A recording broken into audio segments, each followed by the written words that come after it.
안녕하십니까. 뉴스 플러스입니다. 수도권 곳곳에 호우특보가 발효된 가운데 비 피해가 잇따르고 있습니다. 인천과 경기 북부에 신고가 집중됐습니다. 사회부 취재기자 연결해서 자세히 알아봅니다. 표종호 기자, 현재 수도권 피해 상황부터 전해주시죠.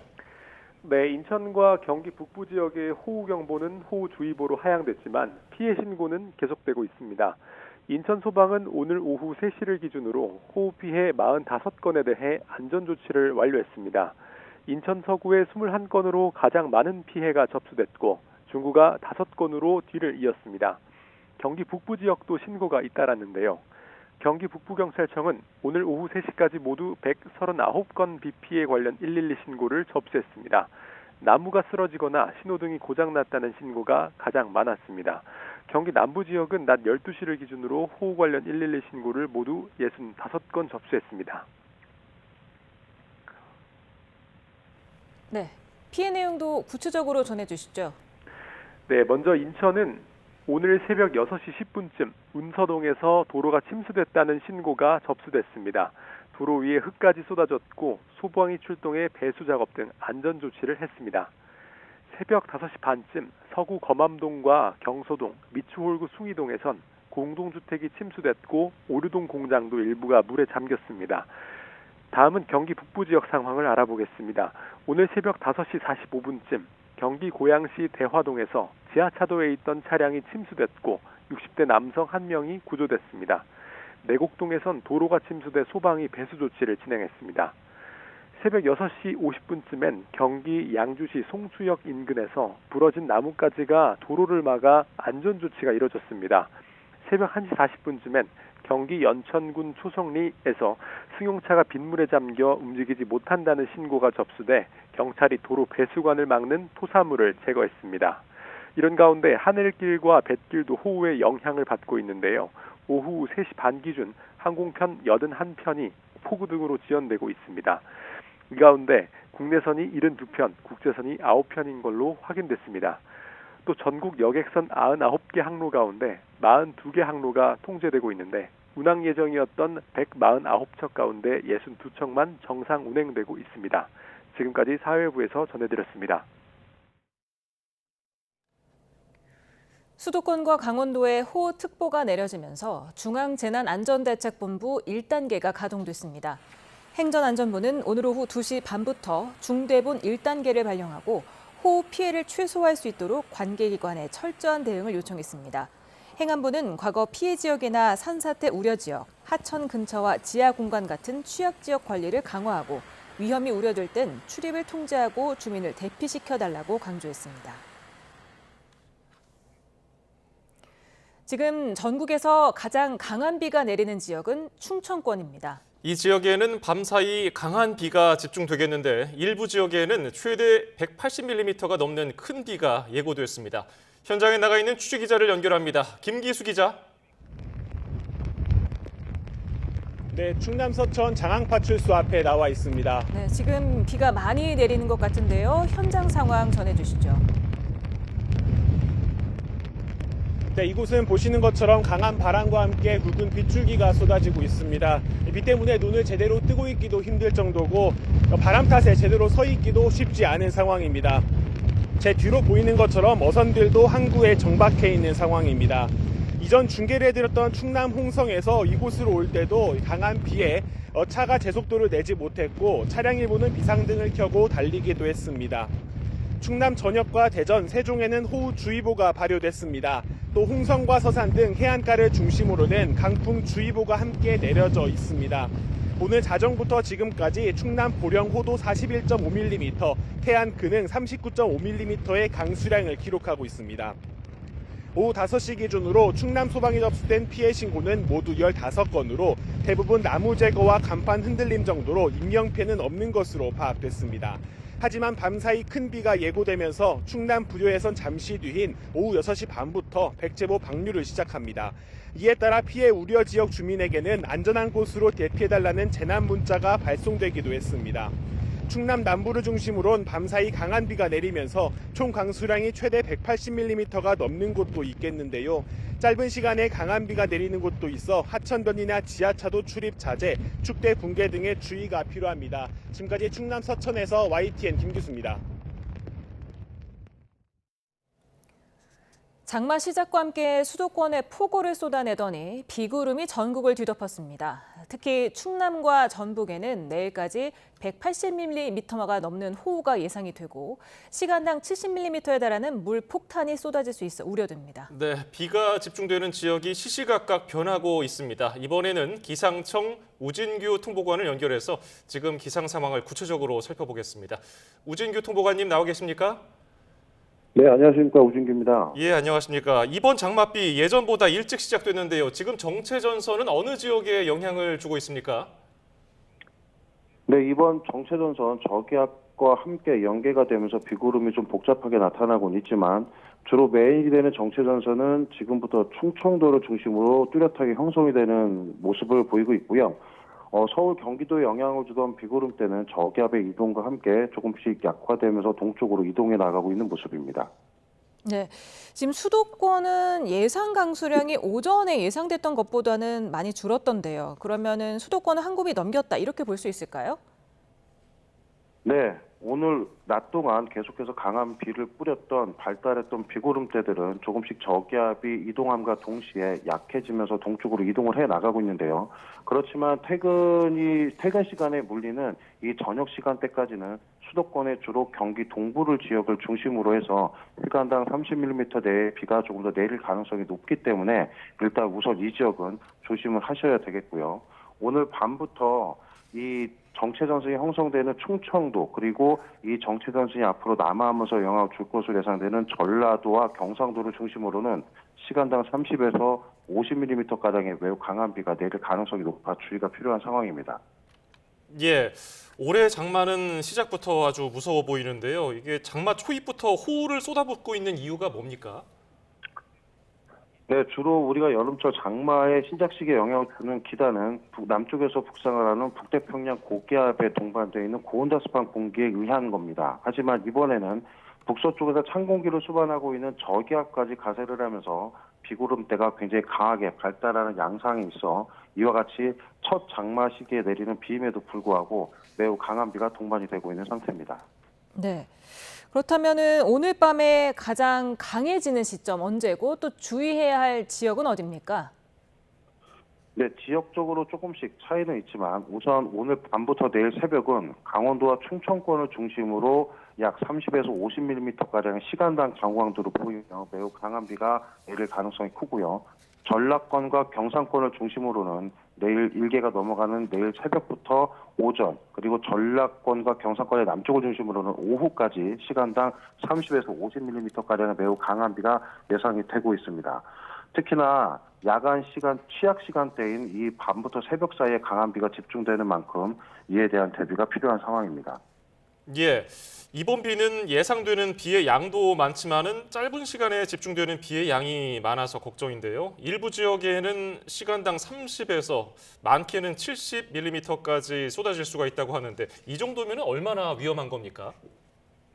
네, 시간당 30mm 이상의 비가 2시간 넘게 유지가 될 경우 지역에 따라 조금씩 차이는 있지만 침수 피해가 발생할 가능성이 높아지게 됩니다.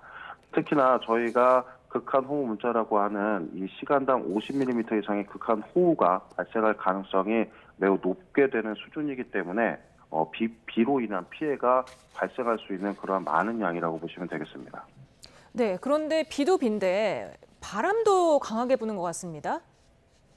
네, 이 강한 바람은 수도권 쪽에 부는 바람과 앞으로 예상되는 충청권과 전라권에 있는 바람은 조금 다르게 바라보셔야 되는데요. 우선 수도권에 지금 불고 있는 매우 강한 바람들은 저기압이 통과함과 동시에 북서쪽에서 유입되는 차고 건조한 공기로 인해서 순간적인 국지적 돌풍이 굉장히 강하게 부는 양상이고요. 정체전선에 수반이 되어 있는 비구름의 영향을 받는 충청권과 전라권은 남쪽에서 더 올라오는 굉장히 강한 남서풍의 영향을 받기 때문에 그에 따른 강한 바람으로 인해서 이 야외 적치물 등이 날아다니면서 피해를 줄 수 있는 그런 강력한 바람이라고 보시면 되겠습니다.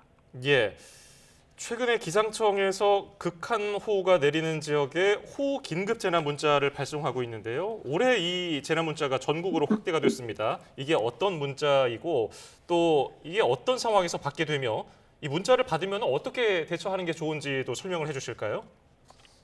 네, 우선 호우 긴급 재난 문자는 말 그대로 굉장히 강한 호우가 예상이 되거나 실황이 나타나게 되면 그로 인한 피해에 대비하기 위해서 해당 지역에 있는 분들께 국지적으로 강한 40데시벨 이상의 강한 소리를 동반한 강제적인 문자가 발송이 되게 됩니다. 그 기준은 1시간에 50mm 이상 또는 3시간에 90mm 이상의 비가 동시에 만족을 할 때 피해가 발생할 것이라고 예상이 되는 지역을 중심으로 발송하게 되는데요. 이러한 문자를 받게 되는 분들께서는 야간, 특히 취약 시간대에 특히나 이런 문자를 받게 되는 경우에는 바로 신속한 대응이 필요합니다. 우선 기상청에서 발송하는 문자에 따라서 해당 지역에 강한 비가 내리고 있음을 인지를 하셔야 되고요. 두 번째는 이와 동시에 각종 지자체에서 대피와 관련된 여러 가지 행동 요령에 관련된 정보들을 드리게 됩니다. 그래서 이와 같은 내용에 신속하게 협조를 하셔서 위험성이 없는 지역으로 대피해 주시는 게 필요합니다. 네. 그럼 이번 비 언제부터 그칠지 궁금하고 올해 장마는 언제까지 올까요? 우선 이번에 내리고 있는 비는 내일까지 영향을 줄 것으로 예상이 됩니다. 주로 충청권과 밑으로 내려가면서 전라권과 경상권을 중심으로 영향을 준 뒤 24일경까지는 주로 제주도와 남해안 일부 지역까지 정체 전선이 남하하면서 이 지역을 중심으로 영향을 주고 나머지 내륙을 중심으로는 이 정체 전선의 영향은 당소 소강 상태에 접어들 것으로 예상하고 있습니다. 이후에 27, 8일경에 다시 이 정체 전선이 활성화되면서 북상할 것으로 예상이 되기 때문에 이후에 강수에 대한 전망은 중기예보와 그 밖의 기상 정보를 통해 참고를 하셔야 되고요. 저희 기상청에서 예보하고 있는 중기예보가 단기적인 강수에 대한 여러 가지 양상들에 대해 드릴 수 있는 최대한의 예보 기간입니다. 앞으로 올 여름철의 장마 특징이 어떻다라고 말씀드리긴 어렵지만 앞서 앵커분께서도 말씀하셨다시피 장마 기간에 나타나는 비의 양상은 긴 시간 동안 적정량의 비가 내리기보다는 단시간에 저기압 또는 국지성 호우 등과 같은 급작스럽게 많이 내리는 비가 동반이 되는 것이 최근 들어서 장마의 특징이기 때문에 급격히 내리는 비에 따라 급류에 휘말리거나 하천에 물이 범람을 하면서 침수 피해로 이어지는 등 여러 가지 급작스러운 상황이 나타날 수 있기 때문에 이러한 위험 기상에 대비해야 하는 것이 특히나 장마 기간 동안에 나타날 수 있는 양상에 대비를 할 수 있는 방법이라고 보시면 되겠습니다. 예. 끝으로 오늘처럼 강하고 많은 비가 내릴 때 시청자분들이 어떤 점을 주의해야 할지 말씀 좀 부탁드리겠습니다. 가장 중요한 것은 이 안전한 자택에 머무시면서 기상청에서 발표하는 각종 정보와 내용들을 언론을 통해서 꼭 확인해 주시는 것이 필요하고요. 본인이 속한 지역에 위험한 기상 상황이 발생할 것으로 예상이 되는 경우, 특히나 산사태나 호우로 인한 범람에 의한 피해가 발생할 것으로 예상되는 지역에 속해 있다라고 생각이 되시면 바로 대피를 해주시는 것이 중요합니다. 이후에도 계속해서 지속적인 기상 정보와 특보를 계속 모니터링 해주시면서 본인이 안전한 지역에 있는지를 확인해 주시는 것이 가장 중요합니다. 네. 지금까지 기상청 우진규 통보관과 말씀 나눠봤습니다. 감사합니다. 감사합니다.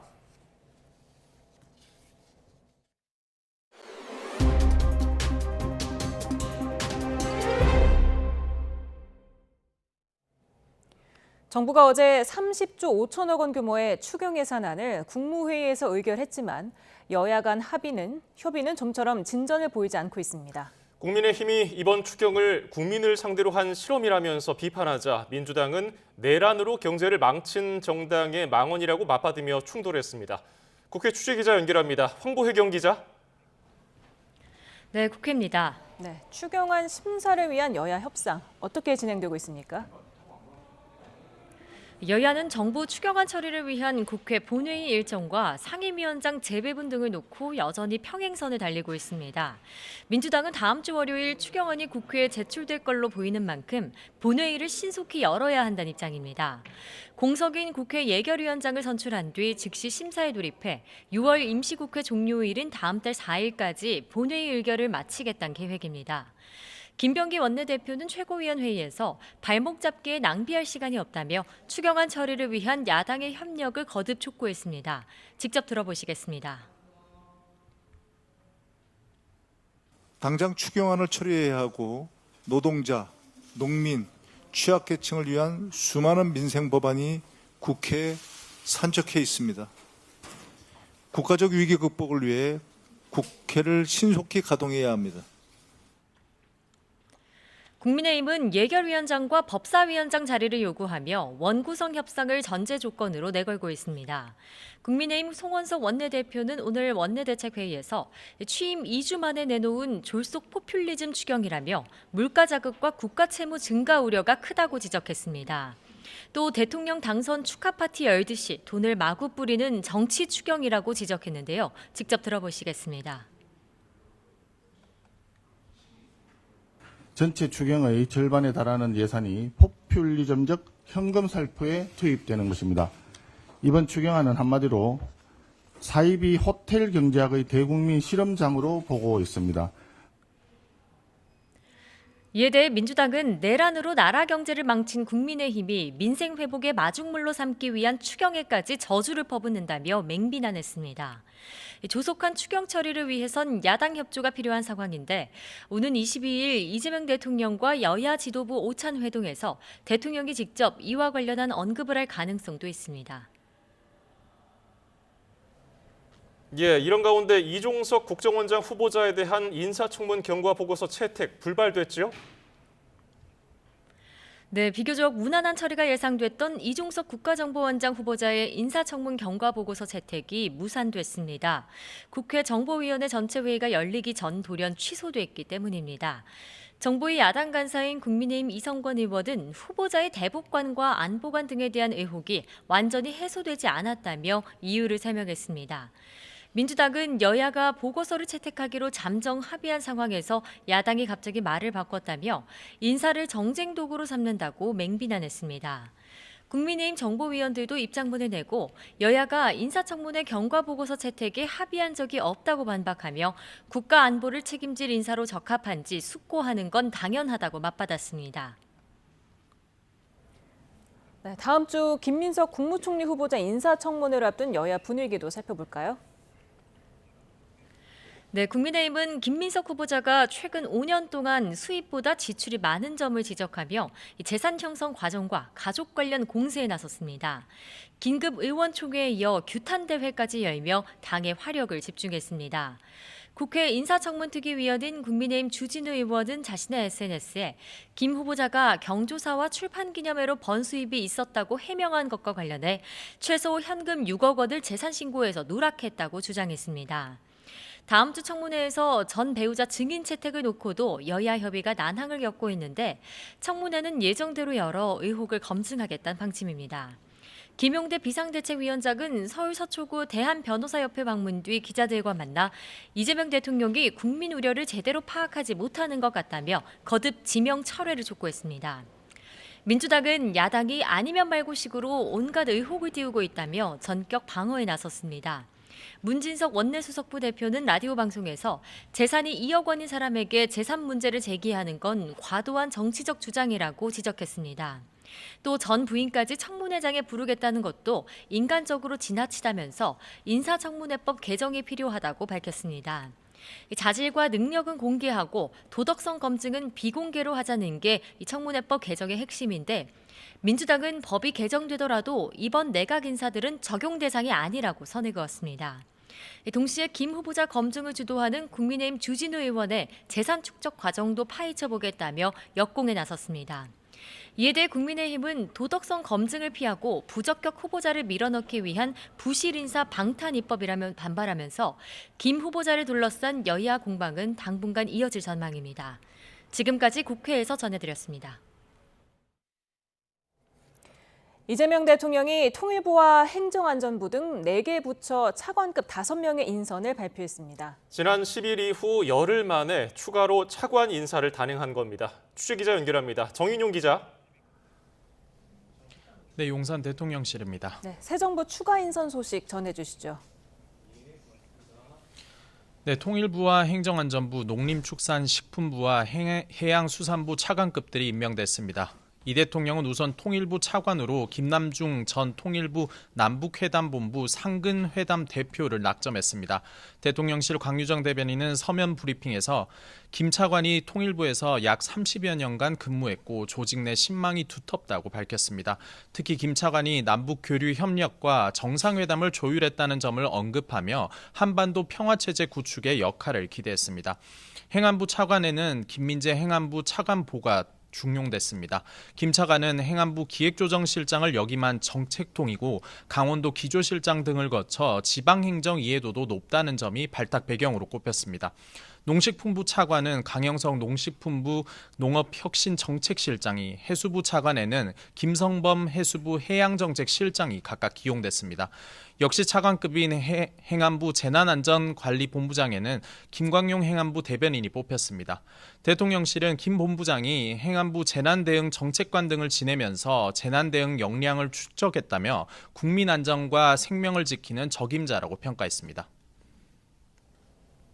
예, 오늘 이 대통령 일정도 알아보죠. 울산에서 AI 관련 기업인들을 만났다고요? 네, 이 대통령은 취임 뒤 첫 지방 일정으로 오전에 AI 데이터 센터 출범식이 열린 울산 전시 컨벤션 센터를 찾았습니다. 출범식 전 최태원 SK 회장 등이 참석한 가운데 AI 산업 육성 방안을 논의하는 시간을 가졌는데요. 이 대통령은 이 자리에서 지방에서 대규모 AI 데이터 센터를 유치한 건 각별한 의미가 있다며 일부러 시간을 내서 온 이유라고 말했습니다. 이어 대한민국이 지금까지 고속 성장을 했는데 지금 깔딱고개를 넘는 중이라며 주가 3,000포인트를 넘어 새로운 성장 시대로 나아갔으면 좋겠다고 기대감을 나타냈습니다. 이 대통령은 출범식 격려사를 통해선 경부고속도로가 대한민국 산업화의 성공을 이끌었다는 점을 언급했습니다. 그러면서 AI 데이터 센터 건설을 시작으로 세제 혜택, 규제 혁신을 통해 민간 투자를 촉진하고 대한민국 AI 대전환의 성공을 이끌 AI 시대 고속도로를 구축하겠다고 천명했습니다. 지금까지 용산 대통령실에서 전해드렸습니다. 이재명 정부의 인수위 성격인 국정기획위원회가 검찰 업무 보고가 미흡하다며 보고 도중에 중단시키고 나중에 다시 받기로 했다고 밝혔습니다. 조승래 대변인은 이같이 말하며 검찰에 대한 대통령의 핵심적 공약이 제대로 분석되지 않았고 공약 이행 절차라는 형식적 절차도 갖추지 않았다고 지적했습니다. 특히 수사와 기소의 분리 등 핵심 공약에 대한 분석이 미흡하다며 검찰이 제출할 추가 자료를 본 뒤 오는 25일 추가 보고를 진행할 것 같다고 설명했습니다.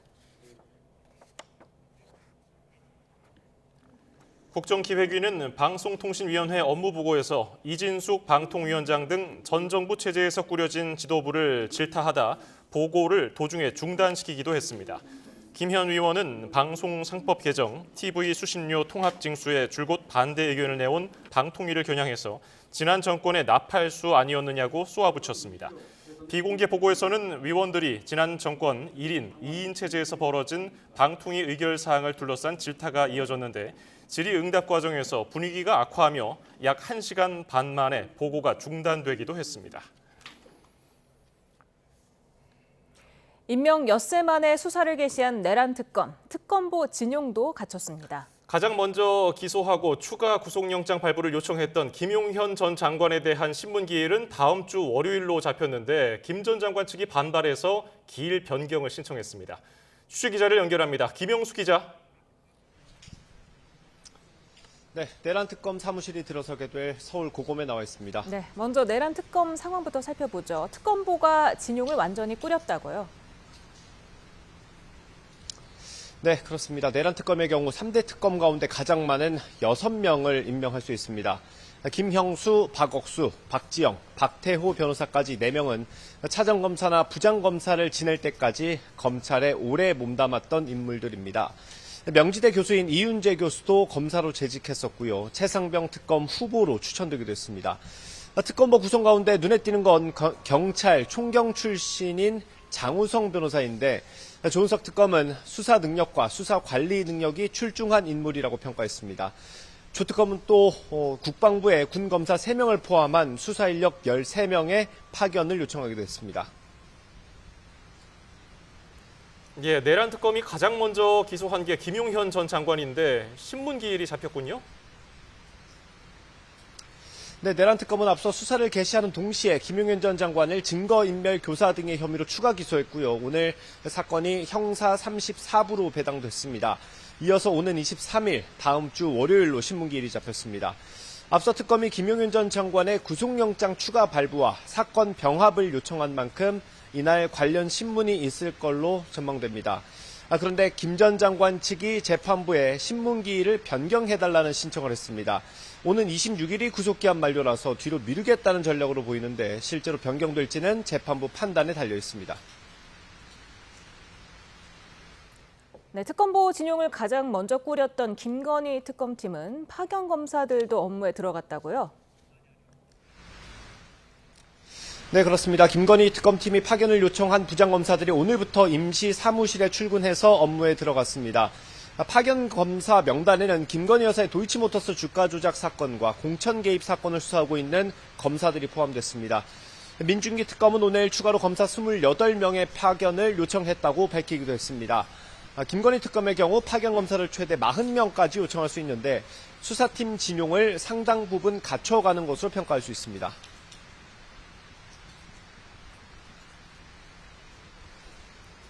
예, 이명현 특검은 국방부를 방문한다고요?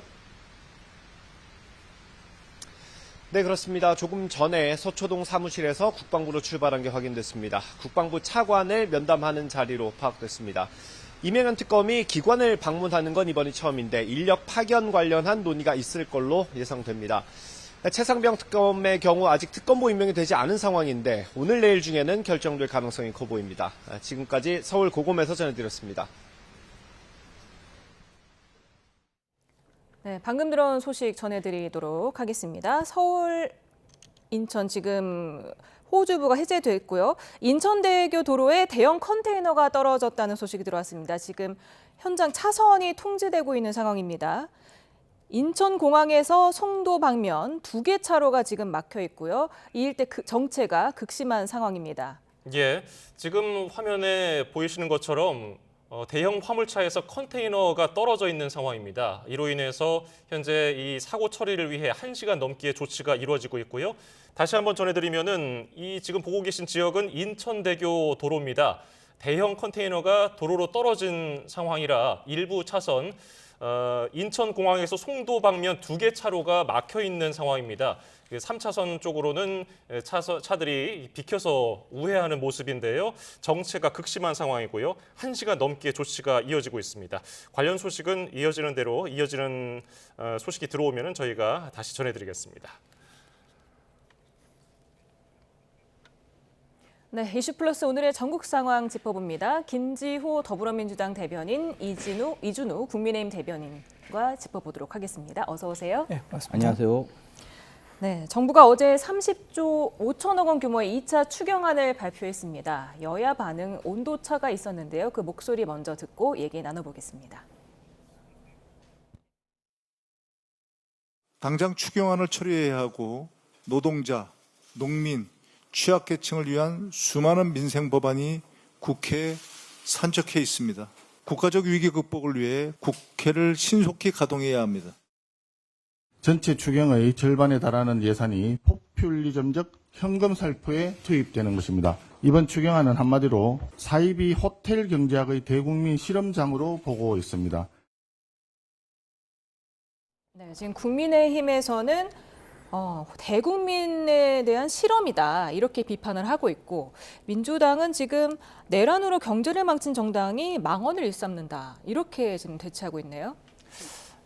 국민의힘에서 지난 12.3 내란 사태나 이번 대선의 패배에 대한 조금이라도 성찰이 있었다면 지난 정부의 세수 결손을 10조나 보완하는 이번 추경안에 대해서 이렇게까지 비판할 수 있나 이런 조금 자괴감이 들고요. 지난 3년 동안 많은 서민들과 소상공인들이 고금리로 굉장한 경기 침체를 겪었고요. 특히나 12.3 계엄 이후로는 저녁 때 국민들이 외출을 자제하면서 굉장히 어려운 소상공인들이 많았습니다. 소상공인들이 정말 부도나고 정말 어려움에 처해서 극빈층으로 전락한다면 사실 그 이후에 지원한다고 해서 무슨 소용이 있겠습니까? 적재적소에 재정이 투입돼야 되는 게 맞는 일이고요. 국민의힘에서 어떤 당리당략보다는 좀 국민의 어려운 삶에 대해서 조금 통찰해 주셨으면 감사하겠습니다. 예, 송원석 원내대표의 발언 의미는 구체적으로 어떤 겁니까? 지금 이제 이재명 정부의 목표 중 하나가 물가 안정입니다. 물가 안정인데 이렇게 좀 돈을 푸는 정책을 취하게 되면 물가는 당연히 상승할 수밖에 없죠. 이거는 뭐 따로 경제학 전문가들만 아는 게 아니라 일반인들도 상식적으로 아는 부분입니다. 돈을 풀면 화폐의 가치가 떨어지므로 물가 상승이 됩니다. 그러면서 물가를 안정시키겠다고 하면서 돈을 또 푸는 정책, 서로 모순된 정책을 동시에 시행하겠다. 그런 국정과제 목표를 동시에 잡은 이재명 정권에서 좀 이해하기 어렵다 말씀드리고요. 또 하나 지금 이렇게 돈을 많이 살포하게 되면 마치 이런 느낌이 좀 듭니다. 지금 이제 당선된 지 한 열흘 정도 지나고 있는 상황인데 열흘 만에 마치 당선 축하금, 당선을 위한 일단 파티 형식으로 국민들에게 전부 나눠주는 이런 느낌도 줄 수 있는 거예요. 지금 마치 예를 들면 이렇습니다. 북한의 김일성 태양절이라고 해서 생일날 소고기국을 전 북한 주민들에게 나눠주지 않습니까? 그런 것처럼 본인이 대통령 됐다고 해서 축하금으로 좀 뿌린 듯한 이런 인상을 주는 걸 굳이 이렇게 빨리 서둘러서 할 필요가 있느냐 그런 생각도 좀 듭니다. 그리고 또 하나 지금 이제 빚도 탕감시켰다 이런 것도 좀 공약을 발표했습니다. 정책도 발표했습니다. 7년 동안 빚을 못 갚고 있는 사람들 5천만 원 이하에 대해서 빚을 전액 탕감시켜 주겠다고 하는데 그러면 그 사이에 어려운 상황에도 불구하고 꾸역꾸역 빚을 다 갚은 사람들 그 사람들은 뭐가 됩니까? 이렇게 정부에서 사람들이 스스로 신용사회를 구축하기 위한 자발적인 노력 이런 것들의 의지를 꺾어버리는 이런 정책을 펼치는 것 굉장히 경제에 안 좋은 영향을 줄 거다라고 생각하고요. 만약에 코로나 시기였다라면 그건 좀 명분이 있을 것 같습니다. 코로나 시기에는 자영업자, 소상공인들이 전부 다 제대로 가게를 못했고 굉장히 어려웠었습니다. 그런 상황이라 그러면 좀 현금을 돌려가지고 좀 버틸 수 있는 상황 코로나가 끝날 때까지 버틸 수 있는 상황을 지원한다는 명분이 있지만 지금은 그런 상황도 아닌데 이렇게 현금을 많이 뿌린다는 것은 국가 부채에 굉장히 악영향을 줄 것이다. 굉장히 우려되는 부분이라고 말씀드립니다. 네, 지금 최근에 집값이 계속해서 상승하는 모양새인데 지금 송원석 국민의힘 원내대표는 예산 투입에 비해서 경기 효과는 미미하고 물가 폭등 압력으로 작용할 수 있다 이렇게 지적을 하더라고요. 야당에서 그러한 우려를 표현하는 것도 정부 입장에서는 잘 새겨들어야 된다고 생각합니다. 다만 저희가 지금 추진하고 있는 그런 추경안 같은 경우는 그러한 경기 진작 효과는 있대 물가 상승은 최대한 억제하는 방향으로 추진되고 있고 사실은 부동산뿐 아니라 주식시장이 화랑될 수 있게 여러 가지 정책적인 안을 곁들이고 있습니다. 이 부분 관련해서 자꾸 야당에서 축하금이다. 당선 파티다 이렇게 얘기하시는데 파티는 윤석열 전 대통령과 김건희 여사가 많이 좋아했던 그러한 방법이고요.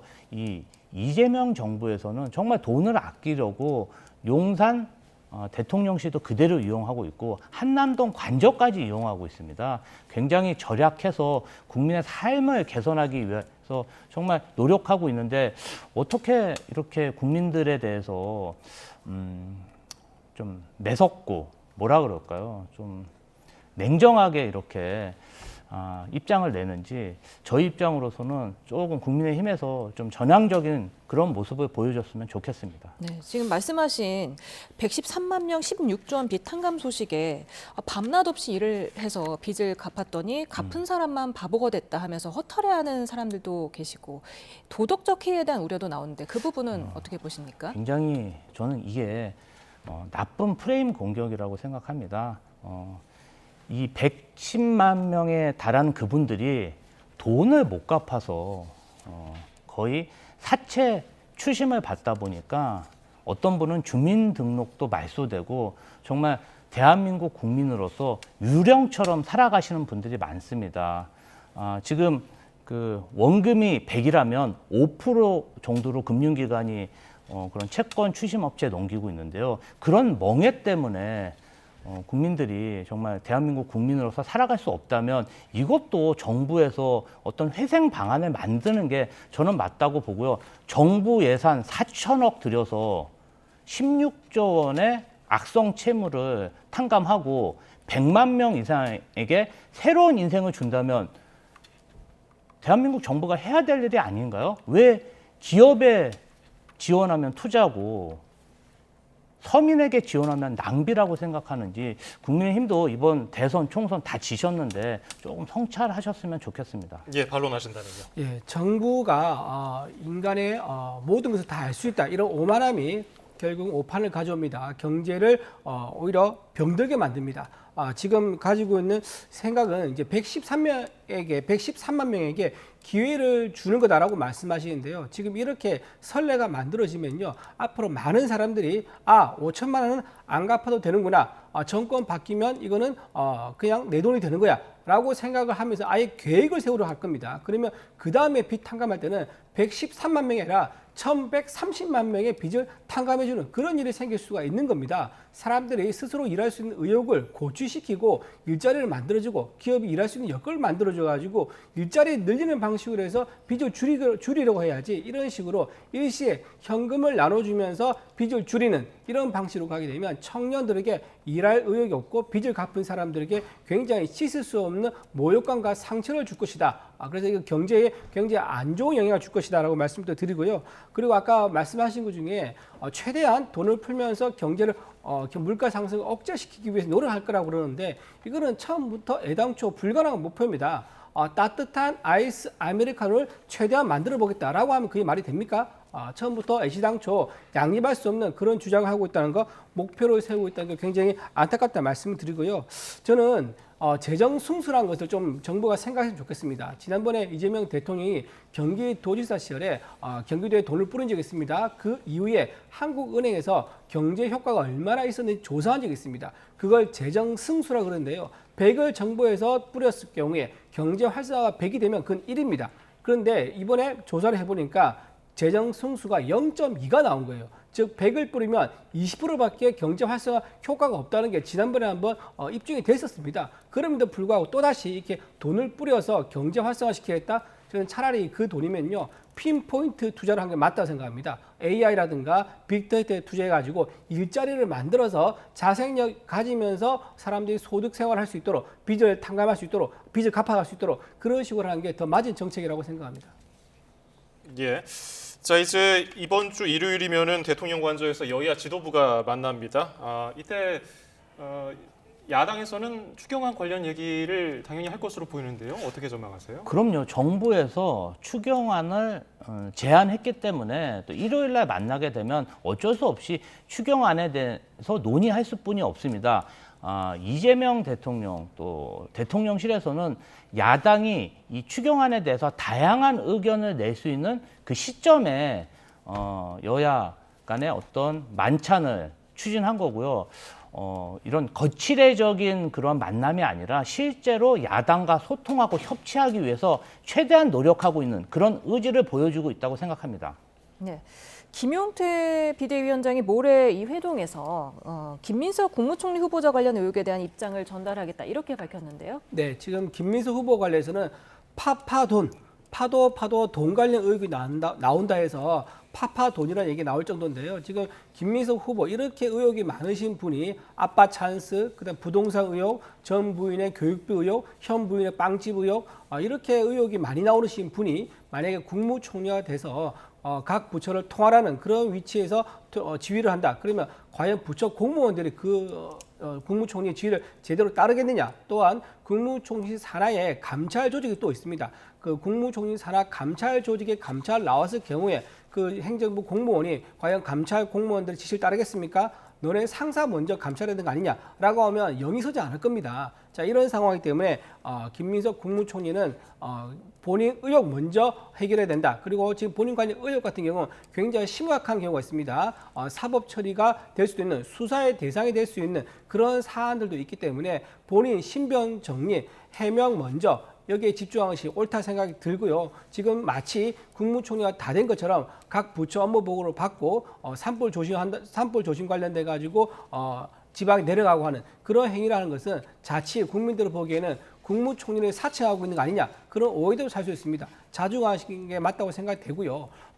만약 이번 주에 대통령 만나게 되면 아마 G7 정상회담 거기에 대한 성과 얘기도 나올 것 같은데, 과연 트럼프 대통령이 패싱을 한 건지 아니면 피치 못할 사조로 못 만난 건지 이런 부분도 얘기가 나올 것 같고, 일본 이시바 총리와의 빈손 외교 여기에 대해서도 좀 성과가 없는 부분에 대해서 좀 따지는 그런 자리가 될 것이다. 하지만 추가로 말씀드리면 좀 전에 말씀드린 추경에 대해서는 이재명 대통령이 아마 김용태 비대위원장의 설득을 하고 이해를 구하는 그런 대화가 오가지 않을까, 그렇게 예상해 봅니다. 예, 대통령실에서는 뭐 의제 제한 없다, 여러 가지 주제가 오갈 것으로 이게 전망이 되는데, 국무총리 후보자 인사청문회를 코앞에 뒀기 때문에 여야가 뭐 여러 가지 현안에 대해서 어느 정도 입장 차이가 좁혀질지 어떻게 전망하세요?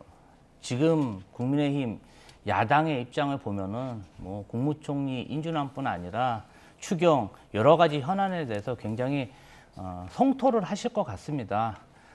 그럼에도 불구하고 국가 수반으로서 야당을 존중하고 협치하고 대화해야 되기 때문에 아마도 굉장히 경청하실 거라고 생각합니다. 다만 김민석 총리 후보자의 어떤 각종 의혹에 관련해서는요, 야당이 내 생각을 주장한다고 해서 그것이 진실이거나 사실인 것은 아닙니다. 부정축제를 했다면 구체적으로 어떤 금액을 누구로부터 부정축제를 했고 어떤 반대급부를 줬는지 그런 것에 대해서 명확한 증거를 제시해야 되는데, 그냥 단지 내가 생각하기에 저분은 집에 6억 원을 현금으로 쌓아놓고 돈을 쓴 것 같다, 그렇게 의혹을 제기하시는 분은 그렇게 인생을 살 수 있겠지만, 김민석 총리 후보자의 재산 현황을 보면 2억도 안 되는 재산을 가진 사람이 집에 6억의 현찰을 쌓아놓고 돈을 쓴다는 게 상식적인 의혹 제기인가? 저는 많은 의문이 듭니다. 굉장히 망신주기, 무차별 의혹 제기에 어떤 민주당 입장으로서는 뭔가 좀 국민에게 뭔가 설득력이 있으려면 확실한 증거를 가지고 명분을 만들어야 되는 게 아닌가, 이런 생각이 듭니다. 네, 이렇게 민주당은 김민석 총리 후보자에 대해서 엄호를, 국민의힘은 사퇴 요구를 하고 있는데요. 오늘 김민석 총리 후보자는 야당의 의혹 제기에 대한 본인의 입장을 밝혔습니다. 그 목소리 먼저 듣고 오겠습니다.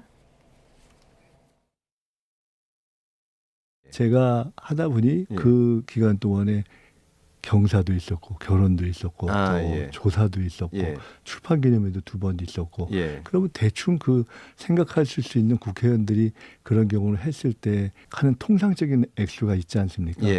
그런 것만 맞춰봐도 그게 그냥 맞습니다. 국회의원들이 이렇게 출판 기념회를 했을 때 통상적으로 얼마를 받는 겁니까?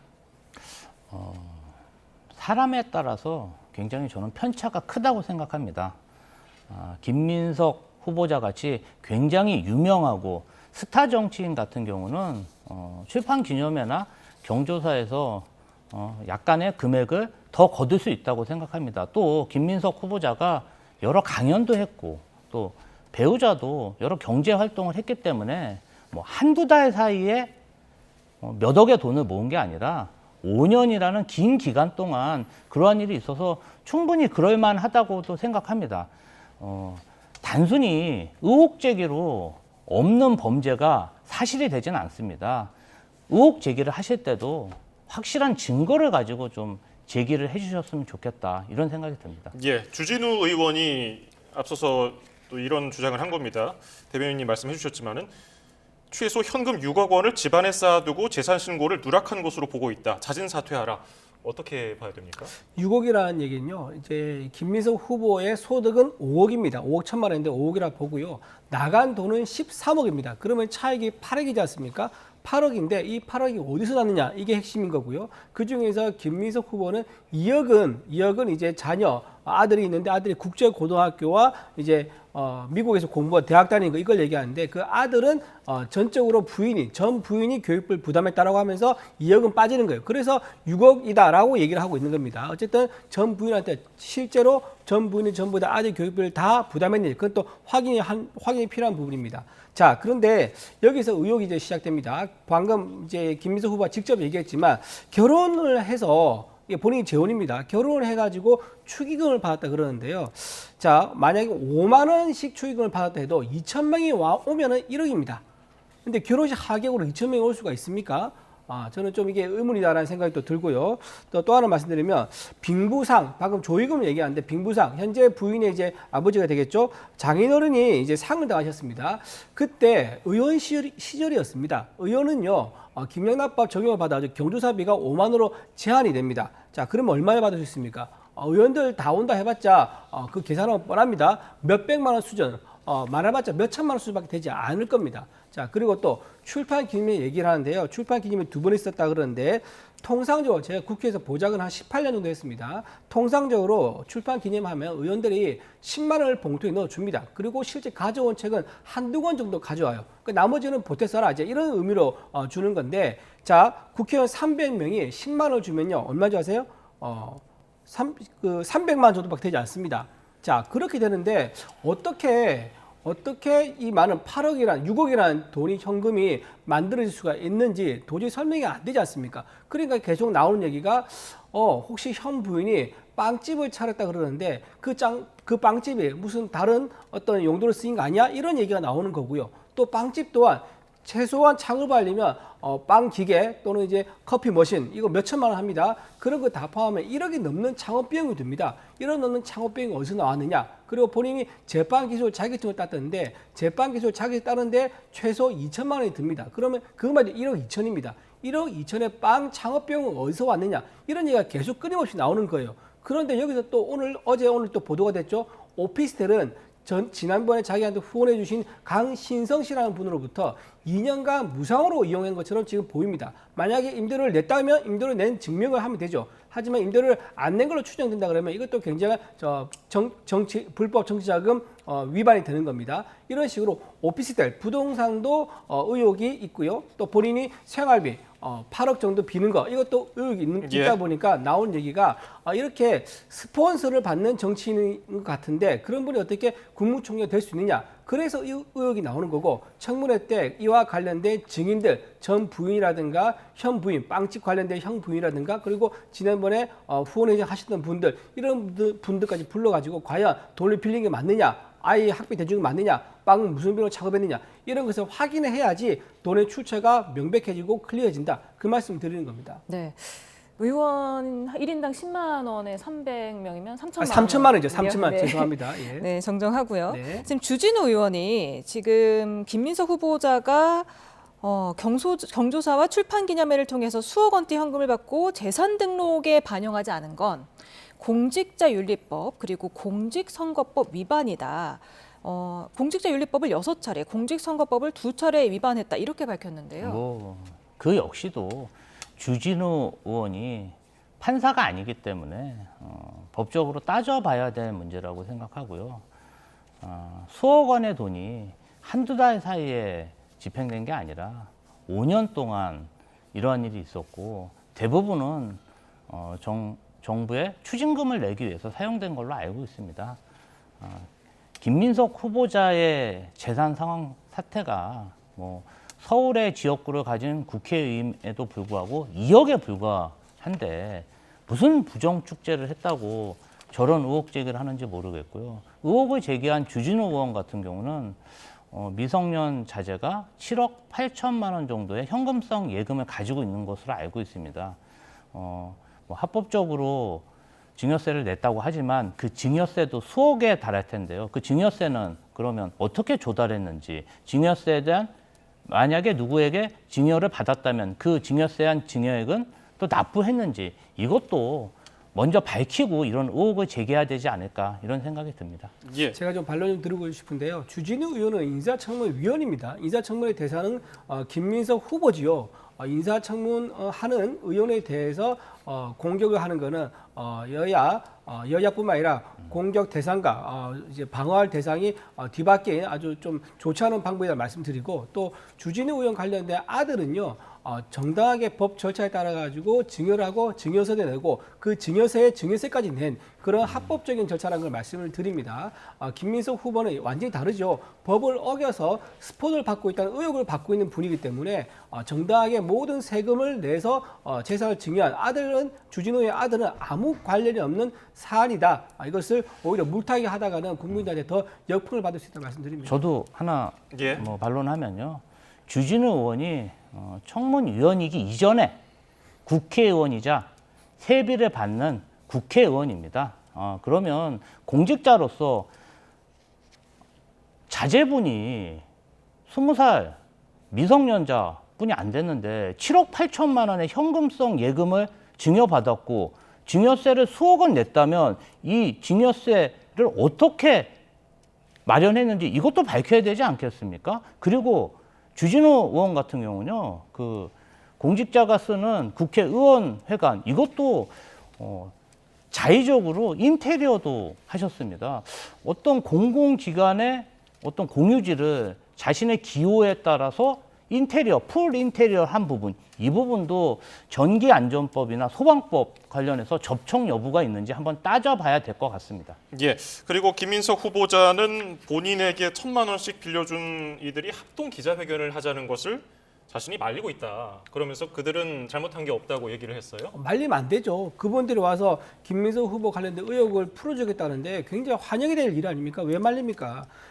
이분들의 의혹이 뭐냐면 총 9명인데 같은 날 동시에 1,000만 원씩 빌렸다는 겁니다. 근데 그분들이 위치가 다 다릅니다. 정읍에 있고 수도권에 있고 서울에 있고 이러는데 같은 날 어떻게 그걸 다 돕니까? 그리고 어떤 분은요. 본인의 계좌에 계좌번호라든가 은행명도 적지 않았습니다. 즉 이자를 받을 의도가 없었다. 이제 이렇게 보이는 거죠. 처음부터 이거는 강신성 씨라는 분이 후원회장이 김민석 후보에게 한꺼번에 주고 싶으나 그럴 경우 문제가 될 걸 대비해서 다른 사람의 명의를 빌려서 준 것이 아니냐. 그런 의혹이 그래서 나오는 겁니다. 그리고 또 하나 거기서 후원하셨던 분 중에 어떤 분은요. 500만 원을 또 김민석 후보한테 또 후원을 합니다. 이렇게 되면 1,000만 원도 빌려주고 500만 원은 또 받을 의사가 아예 없는 후원을 해버리고 그러면 애당초 1,000만 원에 대해서는 이자도 받지 않았다 그러면 이렇게 2,000만 원씩 다 빌려준 분들이 애당초 돌려받을 의사가 없었던 게 아니냐 이제 이런 의혹을 가질 수밖에 없는 거죠. 또 하나 국무총리로 이제 임명이 되고 나니까 김민석 후보가 이분들에게 동시에 또 1,000만 원씩 빌린 걸 동시에 또 갚았다고 합니다. 그런데 은행 대출을 받았다고 하는데 은행 대출이 쉽지 않습니다. 요즘에 담보도 있어야 되는데 김민석 후보가 담보를 잡았다든가 또는 은행에서 CARS 요즘에 스트레스 CRS라서 굉장히 대출이 까다로운데 그렇게 까다로운 조건 심사를 거쳐서 신용대출을 받았다면 대출받은 그 증빙서를 공개하면 아무 문제가 없을 겁니다. 하지만 갚았다고만 얘기하고 어떻게 무슨 돈으로 그 돈을 1억 4천만 원을 한꺼번에 갚았는지 얘기를 또 안 하고 있습니다. 그러다 보니까 파도 돈 관련된 의혹이 끊이지 않는다. 그런 얘기가 나온다고 생각합니다. 네, 지금 지금 출판 기념회나 뭐 경조사비를 일단 신고를 하지 않아도 되는 겁니까? 그 부분 관련해서는요. 경조사 같은 경우는 관행적으로 그렇게 재산 신고를 하고 그런 거는 제가 못 봤습니다. 그걸 세무 기록으로 기장을 해서 신고를 하고 그런 관례가 없는 걸로 알고 있습니다.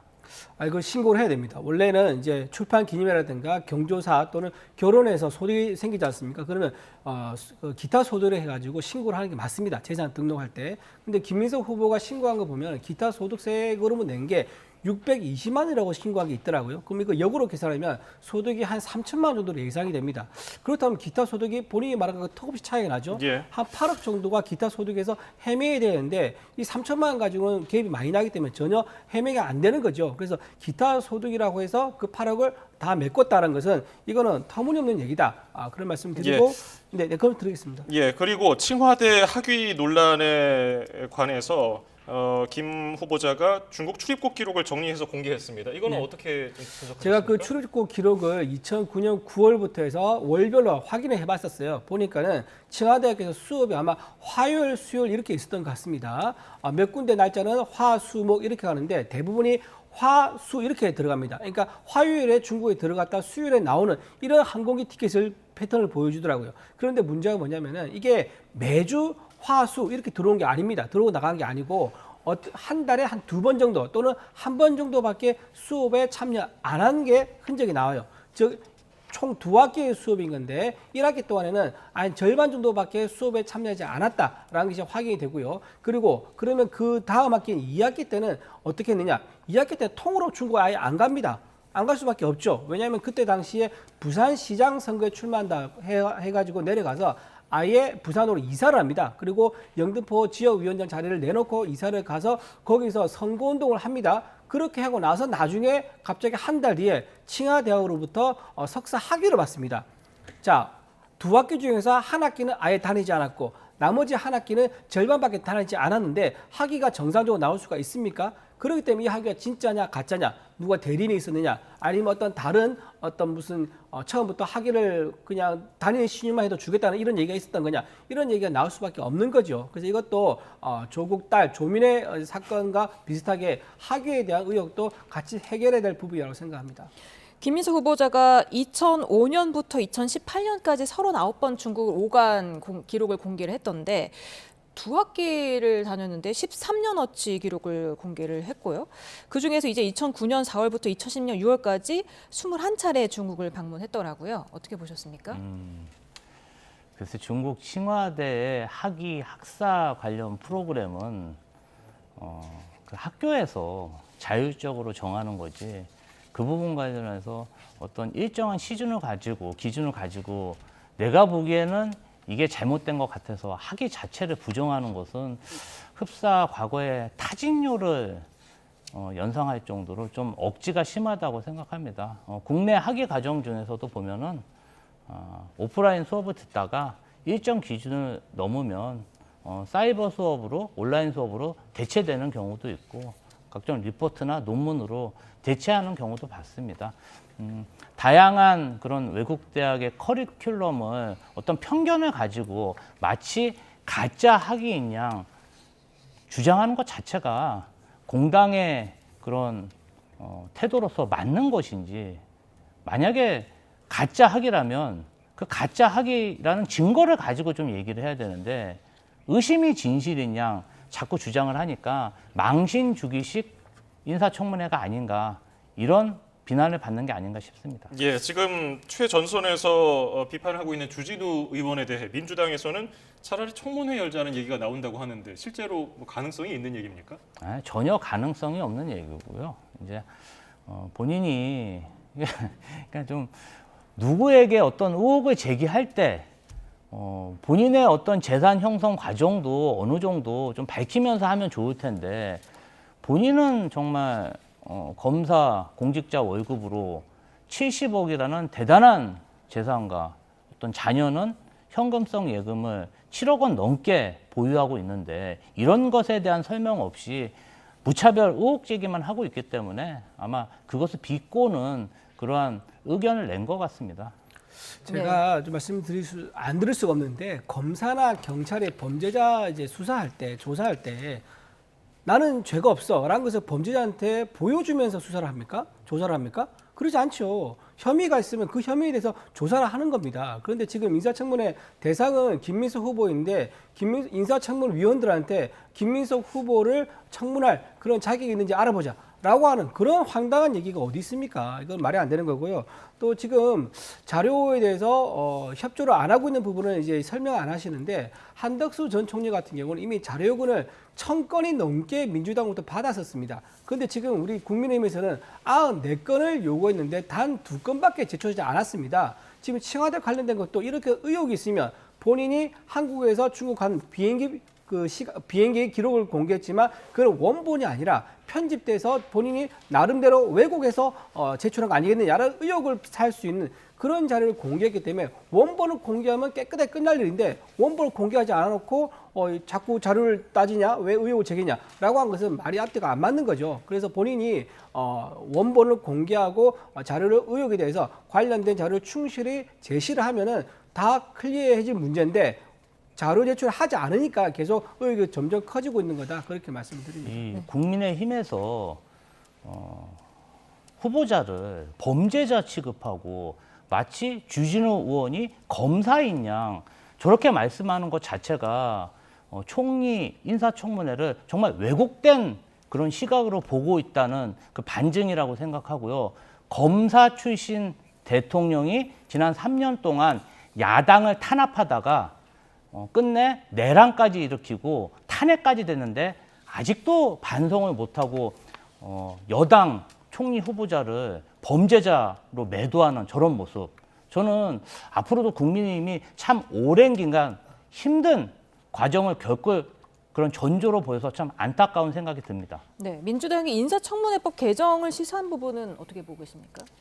그 뭐 윤리 도덕 관련된 부분 따로 하자 뭐 이렇게 얘기를 하는가 봐요. 정책 관련된 청문회, 윤리 도덕 관련된 청문회 따로 하자는데 그거는 이제 말이 되지 않는다 생각합니다. 지금 공직에 나오시는 분들은요, 능력도 중요하지만 공직자로서 자질이 있느냐, 공직자로서 올바른 삶을 살아왔느냐, 그것도 같이 유권자들이 판단해서 표를 줍니다. 그런데 그거를 감춰서 따로 한다고요?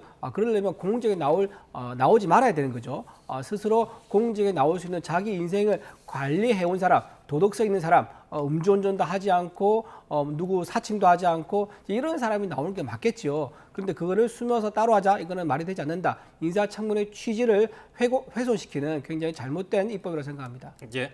자, 오늘 말씀은 여기서 줄이겠습니다. 김지호 민주당 대변인, 이준우 국민의힘 대변인이었습니다. 두 분 감사합니다. 감사합니다. 현재 전국 곳곳에 장맛비가 내리고 있습니다. 강한 비구름대가 조금씩 남쪽으로 이동해 가면서 서울과 경기 중북부의 호우주의보는 18시를 기해 해제됐고요. 지금은 붉은색으로 보이는 충남 지역에 시간당 10에서 20mm의 제법 강한 비가 오고 있습니다. 밤사이에도 충청 이남을 중심으로 강한 비가 집중되면서 충남 남부와 전북에 180mm 이상, 그 밖에 충청과 영남 내륙에도 100에서 150mm 이상의 폭우가 더 쏟아지겠습니다. 또 수도권과 충청 이남 서해안, 또 제주도에는 강풍주의보가 내려진 가운데 바람도 강하게 부는 만큼 이 점도 주의해 주시기 바랍니다. 비는 내일 오전에 수도권부터 점차 그칠 전망입니다. 날씨 정보였습니다.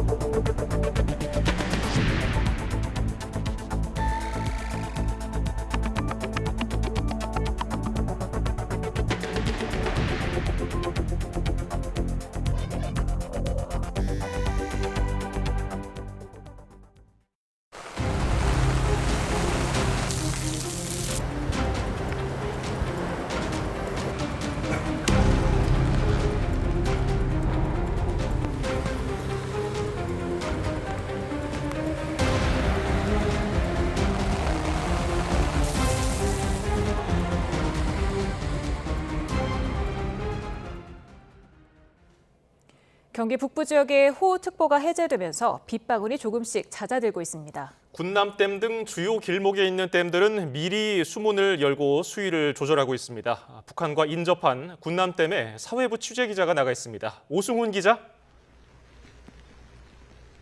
네, 경기 연천군 군남댐에 나와 있습니다. 네, 임진강 상류 지역인 군남댐 인근 현재 비 상황 어떻습니까? 네, 현재 군남댐은 저녁 6시를 넘긴 시간부터 빗방울이 굵어졌다 가늘어졌다를 반복하고 있습니다. 네, 현재 앞서 오후 3시쯤 빗방울이 굵어지며 굉장히 거센 비가 내리기도 했는데 현재 호우특보는 해제된 상태입니다. 수자원공사는 평소와 다름없이 군남댐 수문을 현재 조금씩만 열어 방류를 이어가고 있습니다. 현재 군남댐은 한계 수위인 40m에 못 미치는 23.8m 수준을 유지한 채 초당 70톤 정도의 물을 내보내고 있습니다. 군남댐 인근에는 오늘 하루 120mm가량 비가 내리면서 현재까지 댐 수위는 평소보다 50cm가량 높아졌습니다. 기상청은 이 지역에 오늘 밤까지 10mm가량 비가 더 내릴 것으로 예상하고 있습니다. 지자체와 소방당국은 이 지역에 비 피해는 없는지 상황을 예의주시하고 있습니다. 예, 군남댐은 북한이 댐을 방류한다면 영향을 받는 곳인데 북한이 댐을 방류할 가능성이 있습니까? 네, 이곳은 북한 접경 지역인 만큼 북한 강수량도 지켜봐야 하는 곳입니다. 비가 많이 내릴 경우 임진강 상류인 북한의 환강댐에서 댐을 방류할 가능성도 배제할 수는 없습니다. 북한 환강댐에서 방류하기 시작하면 현재 강수량으로는 9시간 이후 이곳 군남댐을 거쳐 임진강 하류로 흘러갑니다. 이 때문에 임진강 하류에서는 혹시 모를 범람에 대비해 야영 등을 삼가해야 합니다. 정부도 북한의 댐 방류에 대비해 현 상황을 계속 관찰하고 있고 이상 징후가 포착될 경우 비상 대응에 나설 계획입니다. 지금까지 경기 연천군 군남댐에서 YTN 오승훈입니다. 서울을 포함한 수도권 곳곳에 호우특보가 발효되는 등 폭우가 퇴근 시간까지 이어지고 있습니다. 비가 그치지 않는 탓에 곳곳에서 차량 흐름이 답답한 모습도 보입니다. 현장에 나가 있는 취재기자를 연결합니다. 윤태인 기자. 네, 서울 여의도역입니다. 네, 퇴근이 한창일 시간인데 현재 비 상황 어떻습니까? 네, 오늘 계속해서 비가 오는 상황이라 우산을 챙긴 시민들의 모습은 어렵지 않게 볼 수 있는 모습입니다. 빗줄기는 시간이 갈수록 좀 약해지고 있는 듯한 모습인데요. 퇴근이 한창인 지금 이 시간에는 비가 막상 그칠 기미는 보이지는 않고 있습니다. 저희 취재진이 1시간 전쯤부터 이곳에서 시민들의 이야기를 들어봤는데요. 신발과 옷이 젖었다는 이야기는 물론 대중교통을 이용하려고 해도 비바람이 부는 데다가 인파도 몰려서 지하철까지 가기가 쉽지 않았다는 말도 있었습니다. 특히 비와 함께 지금 바람도 강하게 부는 탓에 우산이 뒤집히면서 낭패를 봤다는 이야기도 들을 수 있었습니다. 예, 오늘 폭우로 도로 상황은 어떻습니까? 네, 이곳에서 강남까지 가는데 걸리는 시간을 알아봤는데요. 지하철을 이용하면 30분도 걸리지 않지만 차량으로는 1시간 가까이가 걸립니다. 또 서울의 주요 시내 도로 상황도 살펴봤습니다. 서울 중곡동과 면목동에 있는 동부간선도로 등지에서 차량 흐름이 답답한 모습이 보입니다. 앞서 오늘 출근이 한창일 시간이었던 아침 8시쯤에는 동부간선도로에서 성수에서 창동교 방향으로의 통행 등이 막히기도 했습니다. 하늘길과 뱃길도 호우의 영향을 받는 건 마찬가지입니다. 항공기 지연이 잇따르고 있고 바닷길도 곳곳에서 운행이 통제됐습니다. 지금까지 서울 여의도역에서 YTN 윤태인입니다. 새벽부터 시작된 첫 장마가 폭우를 동반하면서 곳곳에서 피해가 잇따랐습니다. 특히 수도권에서는 인천과 경기 북부에 피해가 집중됐는데 비 피해로 인한 신고만 200건이 넘었습니다. 신기혜 기자입니다. 지하차도 아래를 지나던 검은색 SUV 차량이 빗물에 절반쯤 잠겼고 현장에 투입된 대원들이 운전자를 차 안에서 구조합니다. 새벽 5시 45분쯤 경기 고양시 대화동 지하차도에서 차량 한 대가 침수돼 소방이 구조 작업을 벌였습니다. 비슷한 시각인 새벽 6시 10분쯤에는 인천 운서동에서 도로가 침수돼 소방이 배수 작업 등 안전 조치를 했습니다. 강한 비바람에 500년 된 느티나무가 부러져 길을 막았고 아파트 단지 정문에 붙어 있던 판넬도 바람을 이기지 못하고 떨어지면서 소방이 출동해야 했습니다. 새벽부터 시작된 폭우로 경기 북부와 인천 지역에서 관련 신고가 잇따랐습니다. 인천에서는 오후 3시 기준 비 피해로 인한 신고가 45건이 접수됐는데 서구에서 가장 많은 21건의 피해가 발생했습니다. 경기 북부에서는 오후 3시 기준 139건의 호우 관련 112 신고가 들어왔고 나무가 쓰러지거나 신호등이 고장났다는 신고가 가장 많았습니다. 비슷한 시간 경기 남부 지역에서도 관련 신고가 65건 접수됐는데 비교적 북서쪽에 있는 김포 지역에 신고가 집중됐습니다. 경기도는 새벽 6시부터 재난안전대책본부 비상 1단계를 발령하고 관련 부서와 시군에 철저한 대응을 당부했습니다. YTN 신기혜입니다. 네, 이 밖에도 시청자들께서 제보 영상을 YTN에 많이 보내주셨는데요. 함께 보겠습니다. 나무 기둥 한 부분이 완전히 꺾인 채로 도로 전체를 막아버렸습니다. 오늘 오전 10시 45분 경기 고양시 오금동에 있는 500년 된 느티나무 한 부분이 쓰러졌다는 신고가 경찰에 접수됐습니다. 소방과 함께 출동한 경찰은 구청에 해당 사실을 통보하고 구청에서 쓰러진 부분을 잘라낸 뒤 통행 조치했다고 설명했습니다. 아파트 정문에 있는 아치형 구조물 아랫부분에 틈이 벌어져 있습니다. 오늘 낮 2시 10분쯤 경기 고양시 식사동에 있는 아파트 단지에서 정문 구조물 패널이 떨어져 나갈 것 같다는 신고가 접수됐습니다. 소방당국은 강풍으로 인해 틈이 벌어진 것으로 추정된다며 패널들을 마저 떼어내서 위험 요소를 제거했다고 설명했습니다. 도로 바닥이 무너져 내렸고 트럭은 뒷바퀴가 빠진 채 기울어져 있습니다. 오늘 아침 7시쯤 경기 고양시 일산동에 있는 빌라 앞 이면도로에서 가로 10m, 세로 4m, 깊이 1.5m의 포트홀이 발생했습니다. 인명피해는 없었지만 주차된 1톤 트럭 뒷바퀴가 빠져서 경찰과 소방당국이 안전조치했습니다.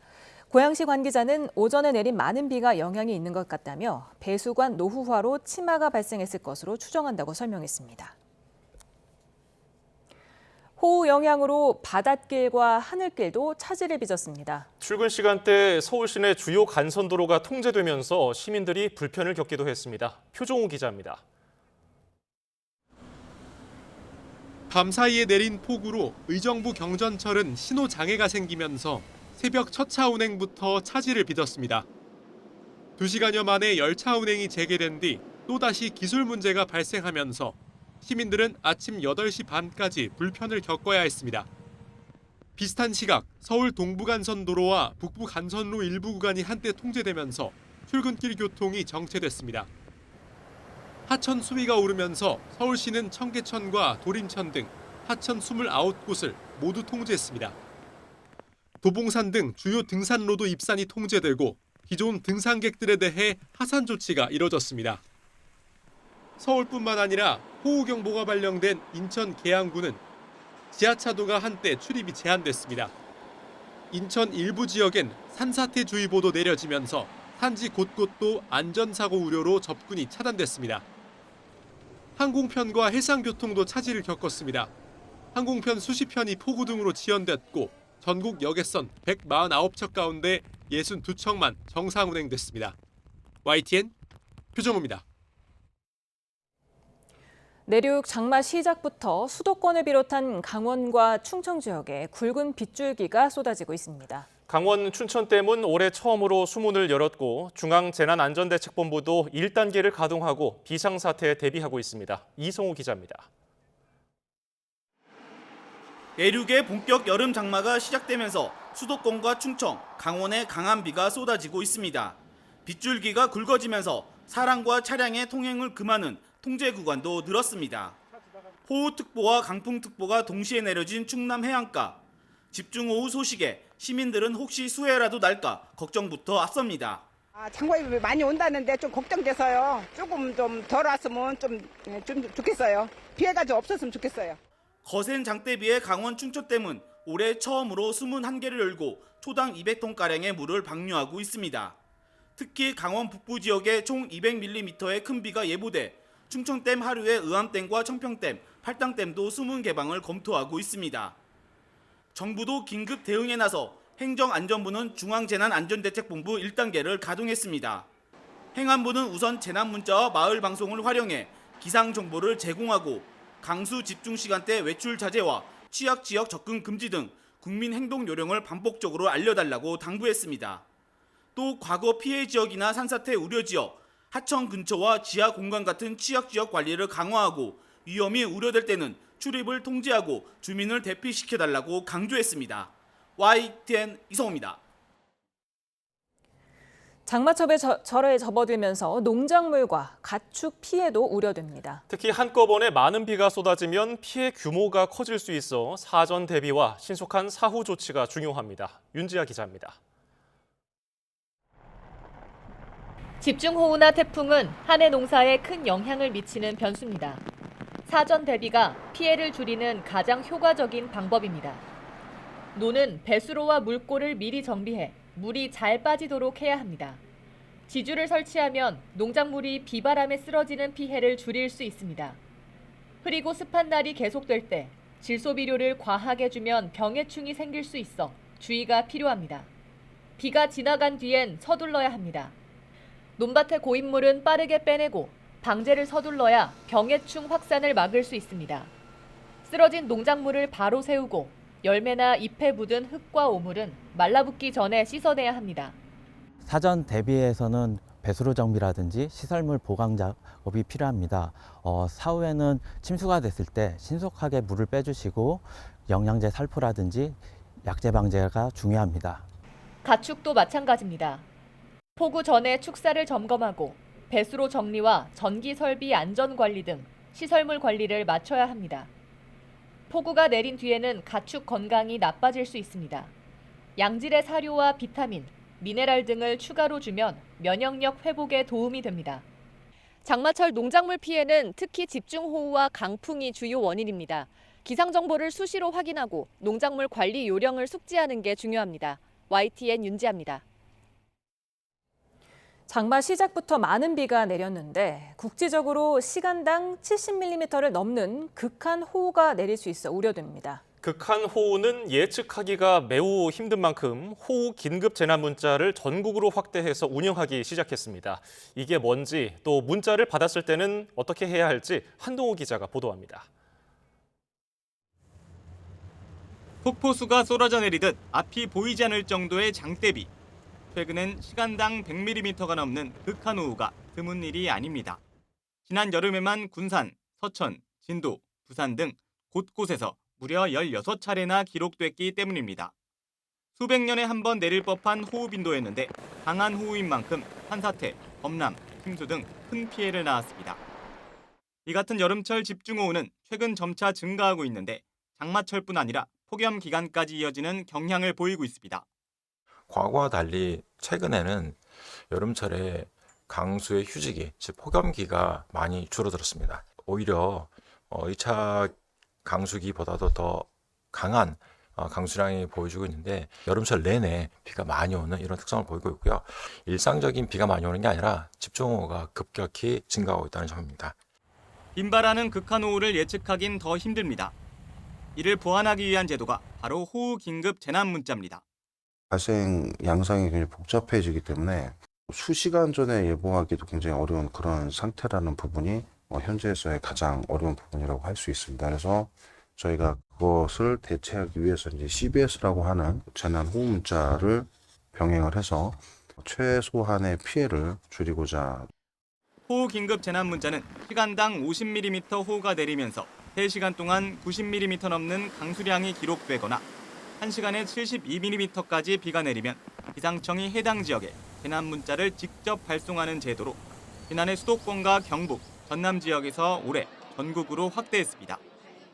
기상청은 그동안 제도가 시행된 지역에선 인명피해를 크게 줄일 수 있었다고 설명했습니다.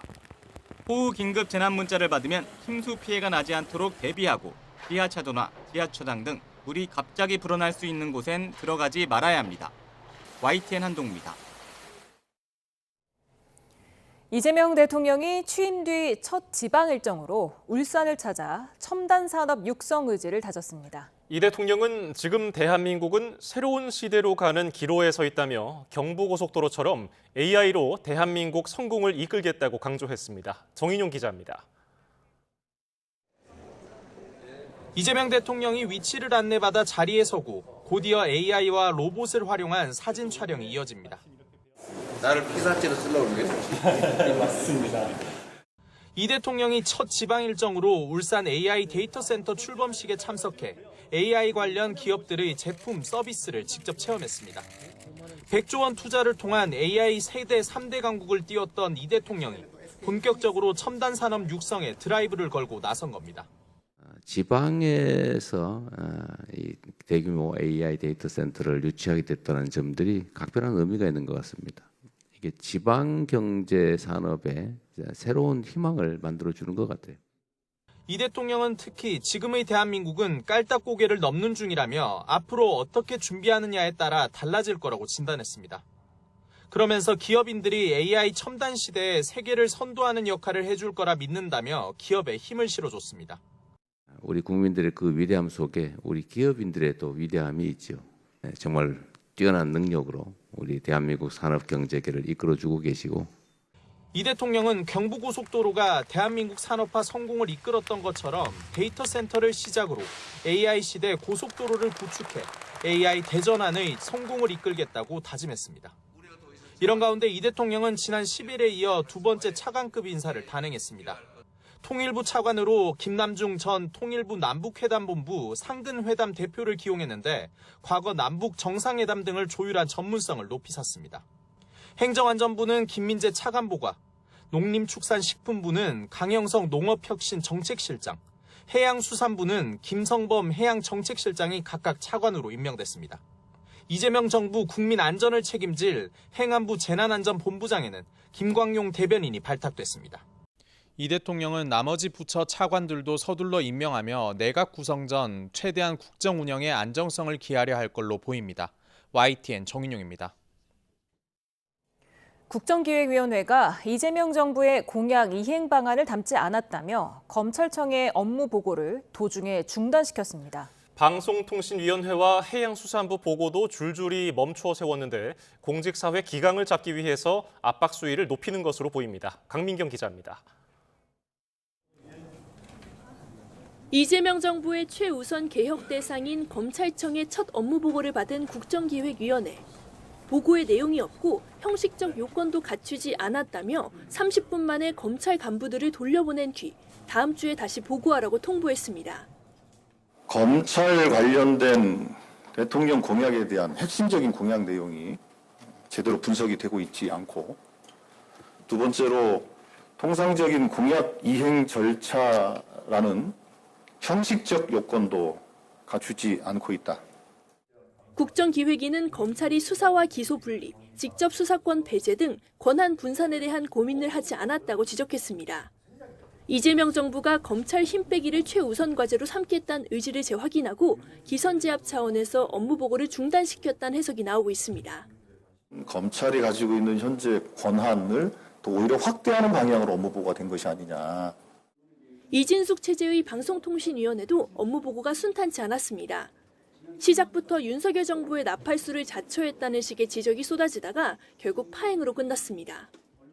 자기 반성과 국민들에 대한 사과와 기초하지 않고 진행될 수 없음을 분명히 말씀을 드립니다.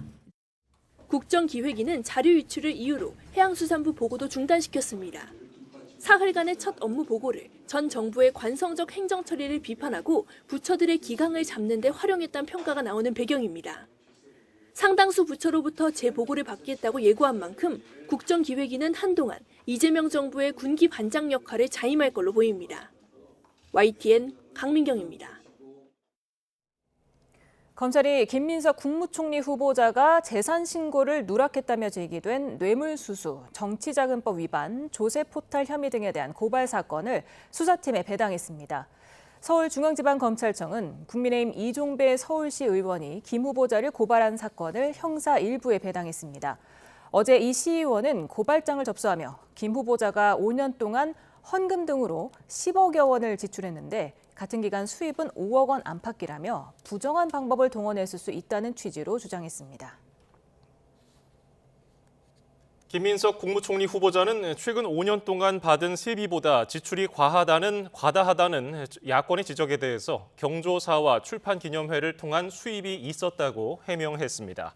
김 후보자는 오늘 불교방송 라디오에 출연해서 그 기간에 경조사가 있었고 출판기념회도 2차례 있었다며 국회의원들이 그런 경험을 했을 때 받는 통상적인 액수가 있지 않느냐고 말했습니다. 김 후보자는 조만간 국회에 소명 자료를 제출할 예정입니다. 김민석 국무총리 후보자를 둘러싼 여야 공방이 청문회가 가까워질수록 격화하고 있습니다. 국민의힘은 김 후보자에 대한 새로운 의혹 제기를 이어가면서 대여 투쟁 고삐를 조이고 있고 민주당은 발목 잡기에 불과하다며 전방위적 엄호에 나섰습니다. 박성현 기자입니다.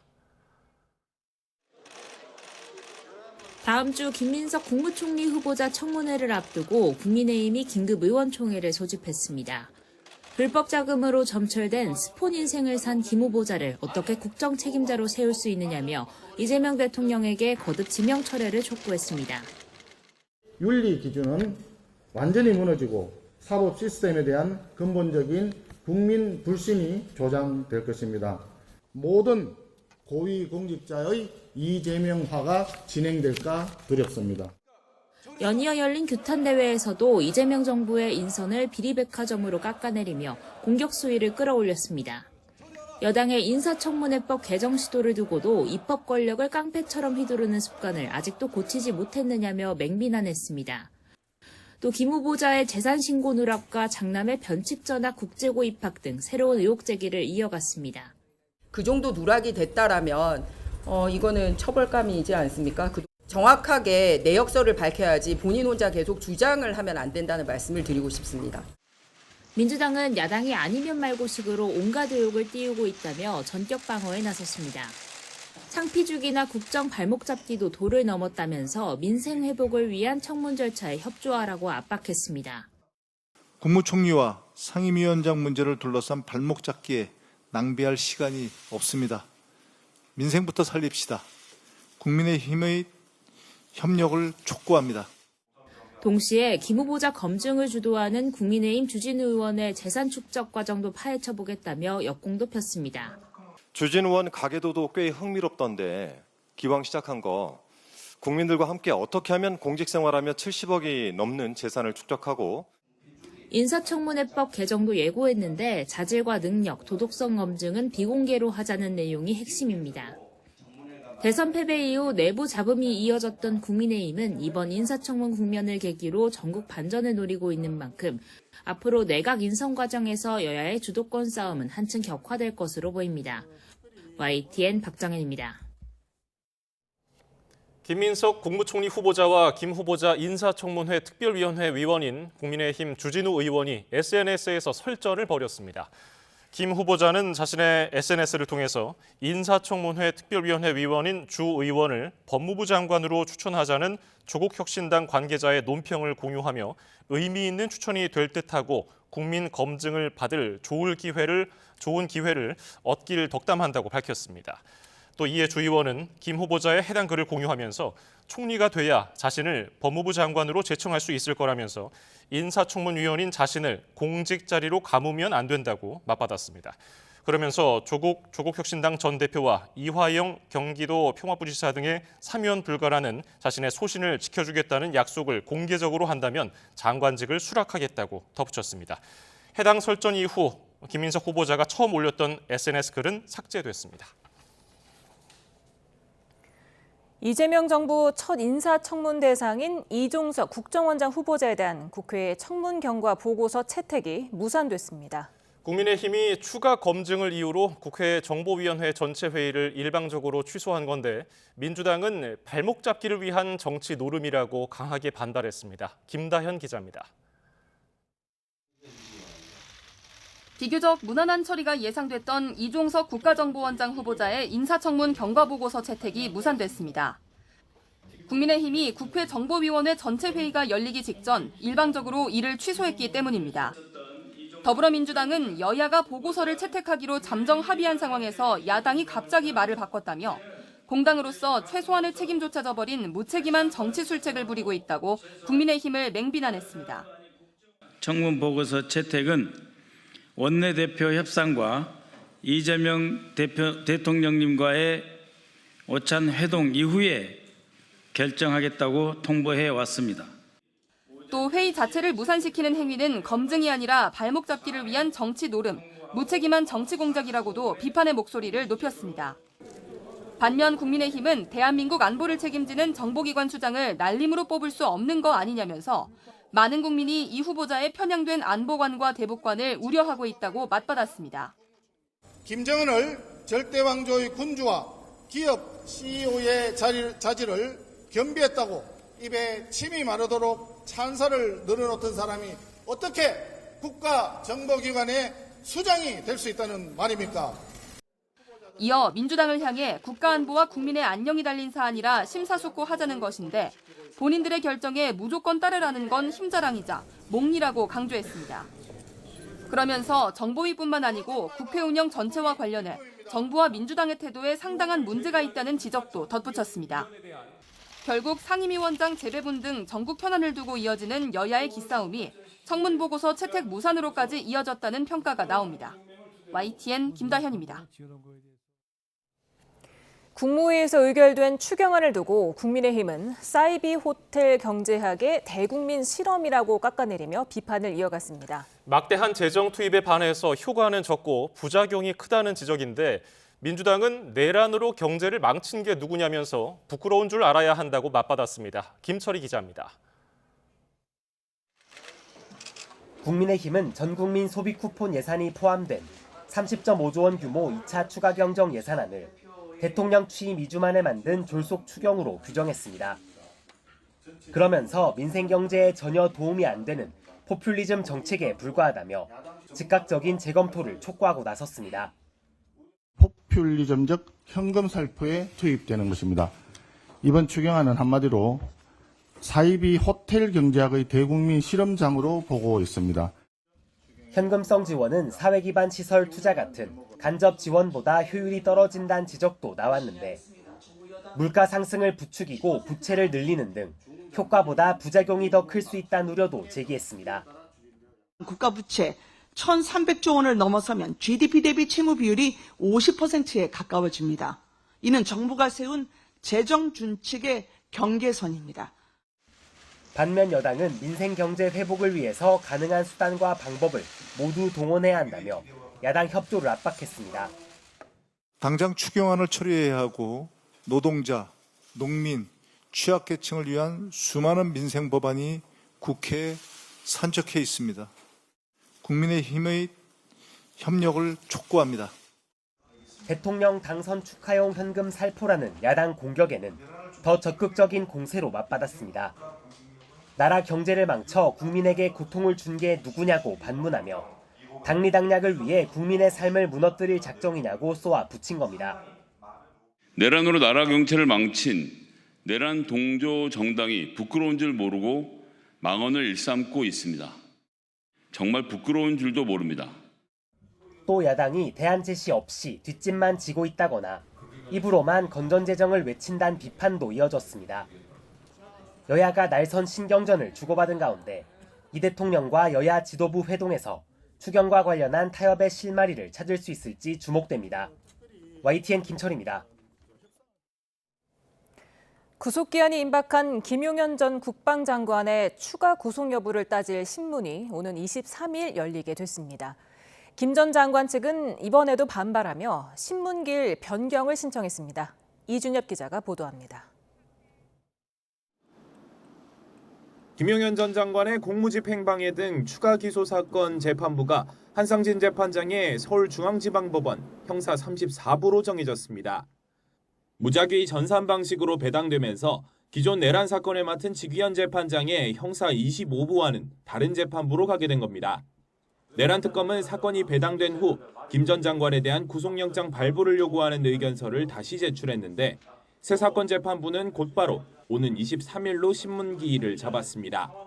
보석을 거부하며 오는 26일 구속기간 만료를 기다리고 있던 김 전 장관은 강하게 반발했습니다. 앞서 추가 기소는 불법이라며 조특검을 검찰에 고발한 김 전 장관 측은 서울고법에 이의 신청과 집행 정지 신청을 접수했습니다. 법원에는 신문기일도 미뤄달라고 요청했습니다. 추가 구속영장 발부 여부가 결정되고 나면 두 재판부 사이에서 조특검이 요구한 대로 사건 병합 여부 판단도 이뤄질 거로 보입니다. 현재 김 전 장관뿐만 아니라 여인영 전 방첩사령관 등 핵심 피고인들이 줄줄이 구속 만료를 앞둔 상황인 만큼 김 전 장관의 재구속 여부가 다른 피고인들에 대한 추후 조치의 가늠자가 될 전망입니다. 나아가 특검이 이미 석방된 윤석열 전 대통령 재구속에 언제 나설지도 관심이 쏠립니다. YTN 이준엽입니다. 조은석 내란 특검이 임명 엿새 만에 수사를 개시한 가운데 특검보 6명까지 확정지으며 수사팀의 얼개를 갖췄습니다. 앞서 특검보 인선을 마친 김건희 특검팀은 검찰에 파견을 요청했던 부장검사들이 업무를 시작하면서 특검 가동에 속도를 내고 있습니다. 임예진 기자가 보도합니다. 준비 기간도 다 쓰지 않고 본격 수사에 나선 지 하루 만에 6명의 특별검사부까지 임명되면서 내란 특검팀의 진용이 꾸려졌습니다. 박억수, 박지영, 김형수, 박태호, 장우성 변호사와 이윤재 명지대 교수가 조은석 특별검사를 보좌할 예정인데 경찰 출신인 장우성 특검보를 제외한 5명은 모두 검찰 출신입니다. 아직 언론의 모습을 드러내지 않은 조 특검은 언론 공지를 통해 대한변호사협회 추천을 반영했고 수사 능력과 수사 관리 능력이 출중한 경찰 출신을 제청했다고 인선 배경을 설명했습니다. 앞서 검사 51명과 경찰 31명의 파견을 요청한 내란 특검팀은 국방부에도 군 검사 등 수사 인력 지원을 요청하며 수사팀 얼개를 짜고 있습니다. 특검부 인선을 마치고 공식 활동에 나선 민중기 김건희 특검팀도 인력 구성에 속도를 내고 있습니다.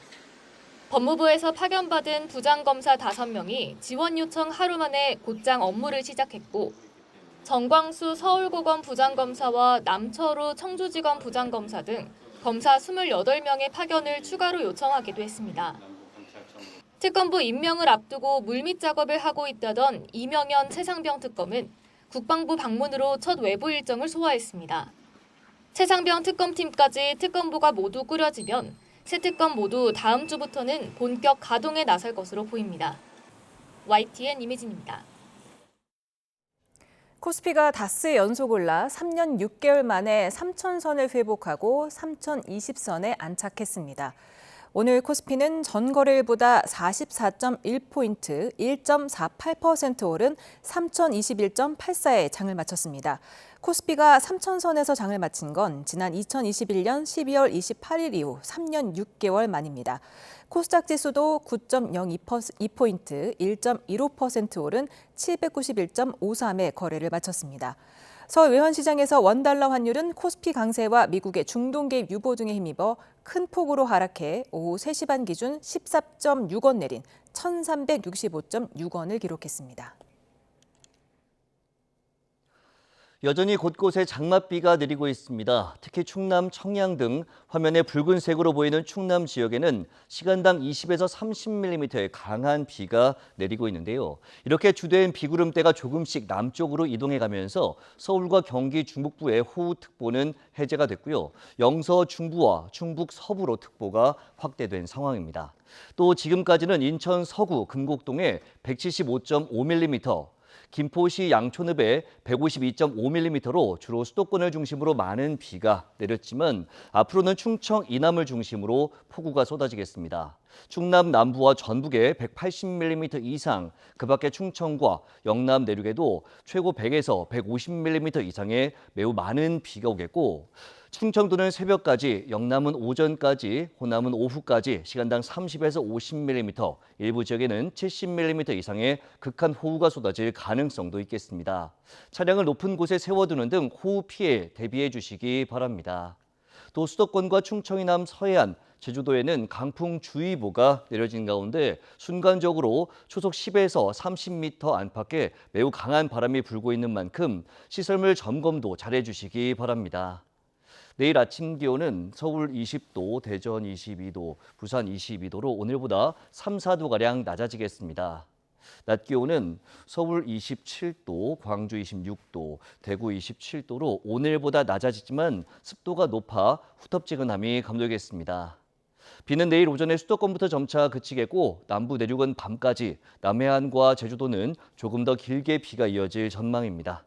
날씨 정보였습니다. 오늘 뉴스플러스는 여기까지입니다. 시청해주신 여러분 고맙습니다.